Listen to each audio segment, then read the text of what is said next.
Hi everyone, welcome back to Nuskrit, and in this video we'll be talking one of the interesting problem based on DFS. It's a very simple problem. Let's try to read the problem statement. So we need to find the number of connected components in an undirected graph, right? So let's read the problem statement. You have a graph of n nodes. We are given a graph of n nodes and we are given an integer n and an array edges. ठीक है, like always we are given एक हमें edges का list given होता है, number of nodes given है, तो वो सब हमें given है. ठीक है, हमें करना क्या है, we need to return the number of connected components in the graph.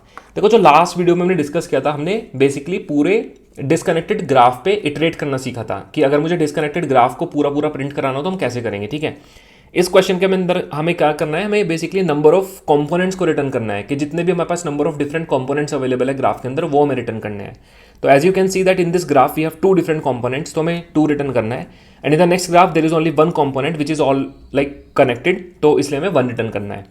तो लाइक बहुत सिंपल सा प्रॉब्लम है लाइक. ठीक है, तो मैं पहले थोड़ा एक्सप्लेन करने की कोशिश करता हूँ इसको and then we will see. ठीक है, तो सपोज करो इफ लेट्स से मेरे को ये गिवन है like 0 is connected to 1, 1 is connected to 2. This is one graph and then I am given like 3 and 4. This is another graph, right? This is the graph that I am given, right? अब कैसे करेंगे, ठीक है, समझने की कोशिश करते हैं. देखो मैं बोल रहा हूँ कि मेरे पास टोटल जो नोड्स है वो 5 नोड्स है. ठीक है, तो इसका मतलब मैं 5 times newly fresh DFS call कर सकता हूँ. ठीक है, मैं 5 टाइम्स DFS कॉल कर सकता हूँ, 5 टाइम्स DFS कॉल कर सकता हूँ. कैसे? 0 से स्टार्ट एक कर सकता हूँ, एक 1 से स्टार्ट कर सकता हूँ, एक 2 से स्टार्ट कर सकता हूँ, एक 3 से, एक 4 से. ठीक है, ग्रेट. लेकिन एक चीज समझने की कोशिश करते हैं, अगर मैं जब 0 से DFS कॉल अपनी स्टार्ट करूंगा, तो जब मैं DFS 0 से कॉल स्टार्ट करूंगा तो 0 वाली DFS कॉल कितनी नोड्स को विजिट ऑलरेडी कर चुकी होगी? तो 0 1 को भी विजिट कर लेगी और 2 को भी विजिट कर चुकी होगी. ठीक है, तो दैट मीन्स जब मेरी एक DFS कॉल कंप्लीट होती है तो मैं उसको एक वन कॉम्पोनेंट बोल सकता हूं. ठीक है, मैं उसको एक वन कॉम्पोनेंट बोल सकता हूं जब मेरी एक DFS कॉल कंप्लीट होती है. ठीक है, तो ये तब था जब मैंने 0 से स्टार्ट किया. तो 0 से स्टार्ट किया मैंने DFS, तो मेरा 1 और 2 भी इवेंचुअली विजिट हो जाएगा. यू ऑलरेडी नो दिस, क्योंकि DFS डेप्थ फर्स्ट सर्च में काम करता है और वो जितने भी कनेक्टेड होंगे उन सबको विजिट करके ले आएगा. ठीक है, तो एक कॉल में मैंने एक कॉम्पोनेंट मेरे को मिला, तो 0 वाला डन DFS. अब मैं 1 से ट्राई करता हूँ DFS कॉल, क्योंकि देखो अगर आप हर नोड से ट्राई नहीं करोगे तो you will not be able to visit the entire graph. ये मैंने आपको पुरानी वीडियो में ऑलरेडी दिखा चुका हूँ. अगर आप हर एक नोड से DFS नया कॉल नहीं करोगे तो you won't be able to visit the entire graph. इसलिए it is like mandatory for us to make a DFS call from every node, right?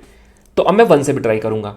But now you think about it, क्या आप 1 से DFS call try कर सकते हो? नहीं कर सकते. Reason is simple, because 1 is already visited, तो कोई फायदा नहीं होगा. तो इसका मतलब ये हो कि मैं 1 से ट्राई कर ही नहीं पाया. ठीक है, तो मैं 2 से ट्राई करता हूँ. तो मैं 2 से ट्राई करूंगा तो 2 का भी सेम है, क्योंकि 2 भी अब ऑलरेडी विजिटेड है, तो मैं 2 से भी ट्राई नहीं कर पाऊंगा. ठीक है, तो 2 से भी नहीं कर पाया. अब नेक्स्ट नोड कौन है आपके पास अवेलेबल सीक्वेंस में? 3. तो मैंने 3 पे ट्राई किया कि क्या मैं 3 से DFS कॉल कर सकता हूँ? यस, क्योंकि 3 अभी तक विजिट नहीं हुआ है. Now think about it, you are making a fresh call from 3. तो जब आप 3 से एक फ्रेश कॉल करोगे तो 3 इवेंचुअली 4 को भी विजिट करके ले आएगा. जब आप 3 से DFS कॉल करोगे तो 3 इवेंचुअली 4 को भी विजिट करके ले आएगा. और जैसे ये विजिट कंप्लीट करके लेकर आएगा तो before moving on to 4, actually मैं 4 पे जाने से पहले मैं अपना काउंट को बढ़ा दूंगा और मैं अपने काउंट को 2 कंपोनेंट्स कर दूंगा कि मैंने 2 कंपोनेंट्स विजिट कर लिए अभी तक. और जैसे मैं अपने काउंट को बढ़ाऊंगा अब मैं 4 पे जाकर ट्राई कर सकता हूं. तो अब मैं 4 पे जब ट्राई करूंगा DFS कॉल करना तो मैं 4 से ट्राई नहीं कर पाऊंगा. रीजन इज क्योंकि 4 तो ऑलरेडी विजिट हो चुका है.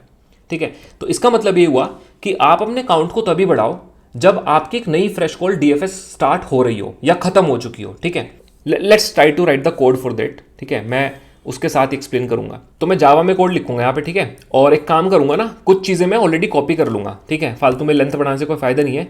तो मैं अपने पुराने कोड पे जाऊंगा. ठीक है, DFS के let's say DFS disconnected graph पे मैं जाऊंगा. ठीक है, और यहाँ से हम क्या क्या करेंगे, लाइक बिल्ड ग्राफ वाला फंक्शन कॉपी कर लेंगे. ठीक है, तो बिल्ड ग्राफ वाला और सॉल्व वाला, ये DFS 2 फंक्शंस मैं यहाँ पे कॉल कर लूंगा, लाइक कॉपी कर लूंगा. तो मैंने यहाँ पे दोनों फंक्शंस अपने कॉपी कर लिए. ठीक है, कौन कौन से? एक सेकेंड, यहाँ पे कॉपी करेंगे. ठीक है, एक तो मैंने ये बिल्ड ग्राफ वाला फंक्शन कॉपी कर लिया और मैंने एक सॉल्व फंक्शन कॉल कर लिया जो कि DFS कॉल करता है. ठीक है, तो अब मैं आता हूँ यहाँ पे काउंट कंपोनेंट्स पे. तो देखो बाकी सेम चीज़ें सेम रहेंगी. देखो मुझे किस किस चीज़ की जरूरत है. सबसे पहले मुझे बिल्ड ग्राफ फंक्शन की जरूरत है. तो बिल्ड ग्राफ करूँगा लिस्ट ऑफ एजेस पे एंड इसको n पास कर दूंगा.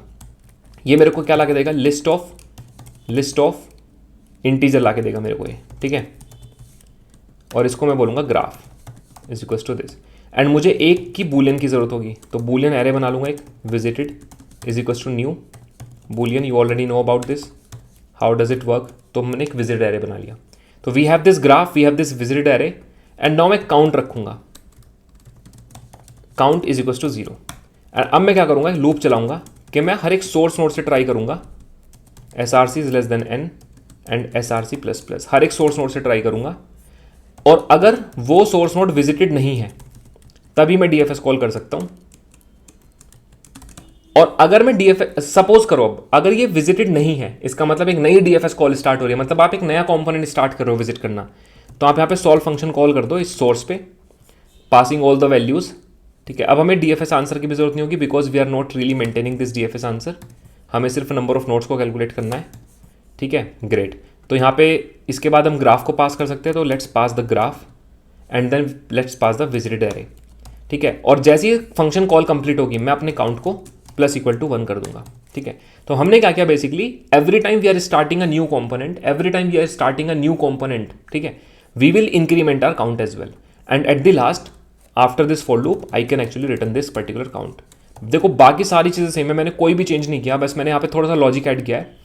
मुझे ये चीज़ पता है कि मैं इस लूप के अंदर ये फंक्शन कॉल तभी कॉल होता है जब मैं एक नया फ्रेश DFS कॉल कर रहा होता हूँ, या फिर यू कैन से कि जब आप एक नए कंपोनेंट पे DFS स्टार्ट करते हो।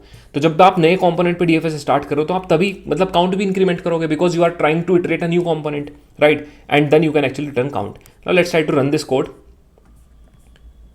There is one, okay, because we have now removed DFS, so we don't need this particular thing.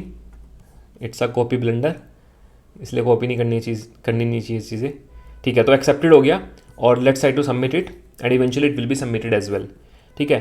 तो देखो यहाँ पे सबमिट हो चुका है। अब देखो ये एक बहुत फाइनेस्ट तरीका नहीं है, ठीक है, नंबर ऑफ कनेक्टेड कंपोनेंट्स को निकालने का। तो मैं जब आपको वो पढ़ाऊँगा, क्या बोलते हैं, union find and union find data structure जब पढ़ाऊंगा आपको, तो मैं आपको दिखाऊंगा कि ये प्रॉब्लम काफ़ी इजीली उस चीज़ से हम सॉल्व कर सकते हैं, यूनियन फाइंड डेटा स्ट्रक्चर से, ठीक है।